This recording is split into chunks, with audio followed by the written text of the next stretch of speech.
ধন্যবাদ নামের সঙ্গীতে আমাকে কিছু বলার সুযোগ করে দেওয়ার জন্য। আজ এই বিতর্কের মঞ্চে যখন ঘাম দিয়ে কপাল ভিজিয়ে সেনতন্ত্রের দিকে হাঁটে পেয়েছিলাম, একটি অকার্য যুক্তি তখনই দেখলাম।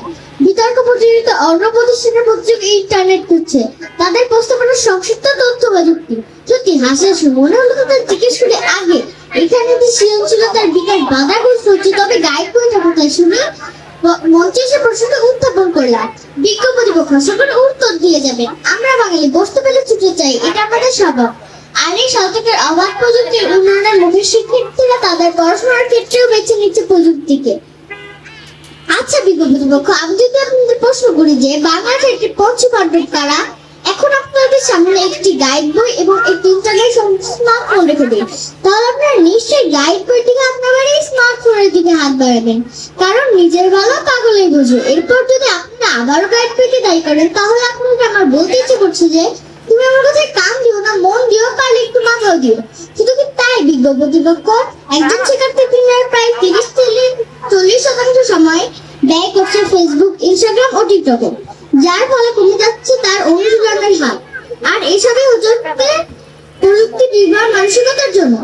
বিজ্ঞ প্রতিপক্ষ, যদি নাই থাকে চাষ, তবে কিভাবে হবে বাস? মেধার বিকাশ হবে না অনুশীলন না করলে। এক্ষেত্রে একটি গাইড বই থেকে প্রযুক্তি নির্ভর বেশি দেয় নয়? প্রশ্ন হলো মানে আমার দলের প্রথম কথা বলে গেলেন যে কোচিং সেন্টার শিক্ষার্থীদের সৃজনশীল বিকাশের পথে বাধা হয়ে দাঁড়িয়েছে। সেটি সম্ভবত প্রতিপক্ষের কথা ঠিক মতো বুঝেননি, কিংবা বুঝেও না বুঝার ভান করেছেন। তাই তারা একই গান বিভিন্ন সুরে গিয়ে তাদের সেই তাসের ঘরে একটি ব্যক্তি স্থাপনের চেষ্টা এখনো চালিয়ে যাচ্ছে। বিজ্ঞ প্রতিপক্ষ, আপনাদের সামনে একটি উদাহরণ আমি তুলে ধরছি। 2011 সালে কুড়িগ্রাম জেলার এক স্বনামধন্য কোচিং সেন্টারে এইচএসসিতে 65 জন সকলে গোল্ডেন জিপিএ 5 পেল। ঠিক তার 2 মাস পর বিশ্ববিদ্যালয়ে ভর্তি পরীক্ষায় মাত্র 5 জন চান্স পায়। বিজ্ঞ প্রতিপক্ষ, কারণ কিন্তু হলো আন্দাজ করতে পারছেন যে কেন ওই কোচিং সেন্টারে এরকম দুরবস্থা? মাননীয় সভাপতি, কারণ কি আসলে আমাদের দেশের কোচিং সেন্টার গুলোতে সেই তথাকথিত সেই পাঠদানের পদ্ধতি ছাড়া আর কিছুই না। আর এভাবেই দেশের সকল কোচিং সেন্টার গুলো শিক্ষার্থীদের ছলে বলে কৌশল শিখিয়ে দিচ্ছে কিভাবে পরীক্ষায় গোল্ডেন জিপিএ 5 অর্জন করতে হয়। অনেক শিক্ষার্থী এইচএসসিতে জিপিএ 5 পেয়েও বলতে পারছে না জিপিএর পুনরু। কৃত্রিমভাবে পাশের হার বেশি দেখে কোচিং সেন্টার গুলোতে প্রসূতিহীন ঘটনাও ঘটছে, যার ফলে একজন শিক্ষার্থী সারা বছর শিক্ষামান সন্তোষ নিয়ে মেতে থেকে বেলা শেষে বিনামূল্যে জিপিএ 5 পাওয়ার নিশ্চয়তা পায়। যতই গাইড বইতে বিরূপ কিংবা নাই বিরূপ, মেধার বিকাশ তো হাতের নিচেই রয়ে যাবে। বিজ্ঞ প্রতিপক্ষ, 2011 সালে যেখানে সাক্ষরতার হার ছিল 58.47%, তা কিন্তু 7 বছরে বেড়ে হয়েছে 74.91%। কিন্তু দেশের মানুষ অনেক সৃজনশীল কিংবা শিক্ষিত, তাই 7 বছর ঐতিহ্য ধরে রেখে 2018 সালে বরাবরের মতোই বাংলাদেশ অর্জন করে নিয়েছে এশিয়ার সবচেয়ে কম সৃজনশীল দেশের যোগ্যতা। তথ্য সূত্র www.cz.com এবং গ্লোবাল ইনোভেশন ইনডেক্স। এত সবকিছু বলার পরও যদি আমার প্রতিপক্ষের ধারণা নাই ভাবতে পারি, তাহলে তো দেখছি আমার কথা মূল্যবানের মুক্ত সরানো ছাড়া কিছুই নয়।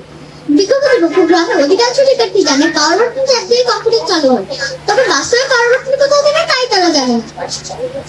বিজ্ঞ প্রতিপক্ষ, এই ক্ষেত্রে কি গাইড বই থেকে পৃষ্ঠপোষকতা বেশি দেয় নয়? প্রশ্ন রইল।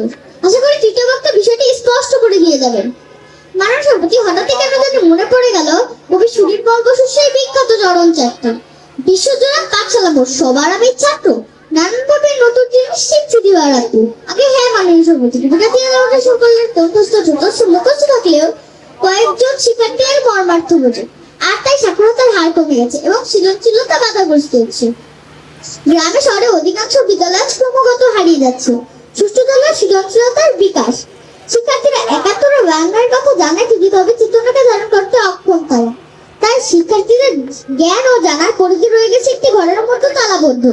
তাই শিক্ষা ব্যবস্থা সঠিক সংস্কার আন্দোলনের মাধ্যমে প্রভাবমুখী শিক্ষা ব্যবস্থা প্রচলন করলে শিক্ষার্থীদের জানার ও বুঝার উপযুক্ত উৎসাহ তৈরি হবে, যা আরো ফলপ্রসূ। তাই তর্কের ক্ষেত্রে তর্ক না করে আসার পর এটি মেনে নেই গাইড বই আমাদের প্রধান বাধা। আরো অনেক বড় বাধা রয়েছে, যা গাইড বই সৃজনশীলতা ও মেধা বিকাশের জন্য ছোট একটি বাধা হিসেবে কাজ করছে।